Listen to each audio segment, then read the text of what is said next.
அதிமுக கூட்டணியில் உள்ள கட்சிகளின் பெயர்கள் ஓரிரு நாட்களில் தெரியவரும் என்று முன்னாள் அமைச்சர் விஜயபாஸ்கர் தெரிவித்துள்ளார். புதுக்கோட்டையில் நடைபெற்ற ஆர்ப்பாட்டத்தில் கலந்து கொண்டு பேசிய அவர், தமிழகத்தில் போதைப்பொருள் நடமாட்டம் அதிகரித்துள்ளதாகவும் இதனை தடுக்க திமுக அரசு தவறிவிட்டதாகவும் குற்றம் சாட்டினார். தமிழகத்தில் திமுக அரசுக்கு எதிரான அலை வீசுவதாக கூறிய அவர், தேர்தலில் அதிமுக வெற்றி பெறும் என்று நம்பிக்கை தெரிவித்தார். அதிமுக கூட்டணியில் உள்ள கட்சிகளின் பெயர்கள் ஓரிரு நாட்களில் தெரியவரும் என்றும் அவர் தெரிவித்துள்ளார். நான் முன்கணித்து அன்போடு சொல்லுவேன், எந்த நேரத்திலும் நாடாளுமன்ற தேர்தல் அறிவிக்கப்படலாம். ஒரு மிகப்பெரிய வலுவான கூட்டணியை நம்முடைய பொதுச் செயலாளர் அமைத்துக் கொண்டிருக்கிறார்.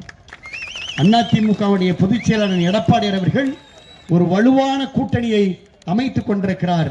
இன்னும் ஒரு சில நாட்களிலே நீங்கள் அதை பார்க்க இருக்கிறீர்கள். அதிமுகவுடைய தலைமையிலான மகத்தான கூட்டணி நாடாளுமன்ற தேர்தலில் இன்றைக்கு மக்கள் நமக்கு வாக்களிப்பதற்கு தயாராக இருக்கிறார்கள். இந்த ஆட்சியின் மீது வெறுப்பாக இருக்கிறார்கள்.